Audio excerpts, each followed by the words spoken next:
hiring, hiring, hiring, hiring. If you're going to do it, you have to do it. You can't take half measures. See, I did a video maybe 2.5 months ago down in Florida with my good friend Willie Miranda, and we talked about the value of hiring employees and how that's the way to get things done consistently.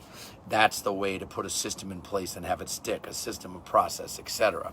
And how when you want to grow an organization, regardless of what business it is, you have to have dedicated employees that focus specifically on various tasks, various items that have responsibilities, etc.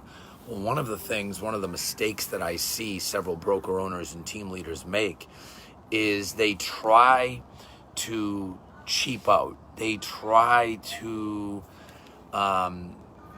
have half an employee, someone who's an employee but also an agent. And it doesn't work that way. See, in our organization, if you're an employee, you're done selling. It's over. There's no selling. You have a deal, you refer it to an agent. It becomes an employee referral.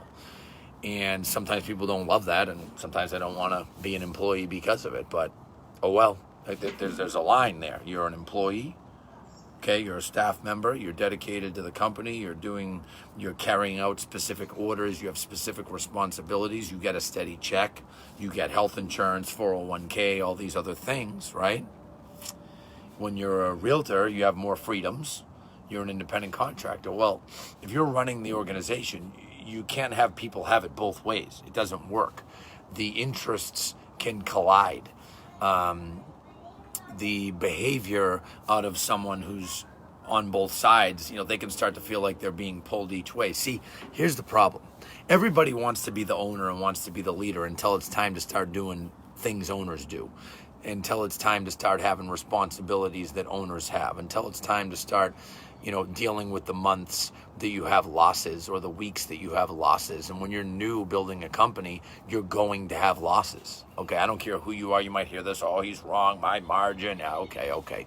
When you build it into a company that really turns into something big, along the way, there are bumps in the road. And when you try to take half measures and cheap out on things, it doesn't fly. It doesn't. You have to just do it. You have to make it stick. See, I'd say that's one of the biggest things that is different with the way I run my organization compared to what I see out of competitors. I see competitors that are, competing broker owners. They're broker owners plus they're selling. And hey, I did that. I did that from 2009 to 2011, right?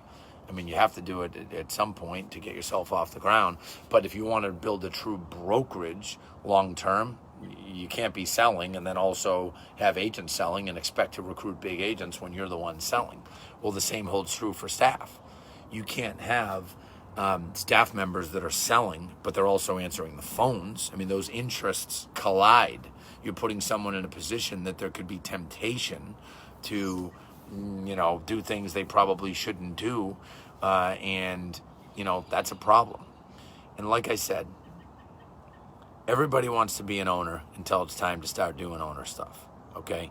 Until it's time to take the responsibility, go to the bank, borrow money, take risks, front money, lose money month after month on various new initiatives, and then end up in a position where, hopefully you make it up down the line. It's the way it goes. I mean, I found out recently that we're the fastest growing independent brokerage in the country. That's significant in the whole leading RE network, and 200 and something % over a 5-year period, which I'm not that thrilled about. I mean, I appreciate the accolades, I appreciate the recognition, but I actually think we should be doing better. But it goes to show how difficult it is. Now, could we have done that if we didn't front money, hire employees, put various initiatives in place? No, it would have been impossible. But I understand that when you put new initiatives in place, there is a curve and there is a period of time that you lose money until you hopefully make it back. We've had initiatives that we've worked on month after month and just didn't work out to the extent it should have. So the point I'm getting at is, if you are a broker owner, if you are a team leader, and you want to consistently grow your organization, and you want to put things in place and have them stick and have them have a structure and be a certain way and have it be consistent, because consistency matters, then you got to do it. You got to bite the bullet. You got to hire people. You got to front money. You got to lose some money for a while. That's the way it goes. It's a whole other topic, but I can touch on it for a minute. I've talked about over the years how banks are annually uptight. They measure companies by annual tax return, and you can't always turn things around in a year. You can't always get to a profit margin in a year. And when I talk about this, I'm talking about waves that we've gone through over the years, more so years back when our scale was smaller. But there's times you lose money, and the reason I'm mentioning losing money with staff is a lot of times you got to hire staff and front money, and along the way it can be frustrating. But that's what's necessary. That's what you have to do to make things stick.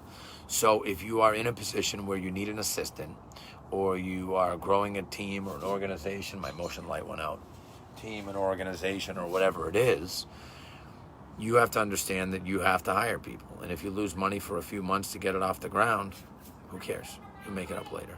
Don't stress. That's all, my friends. Good luck and happy home selling.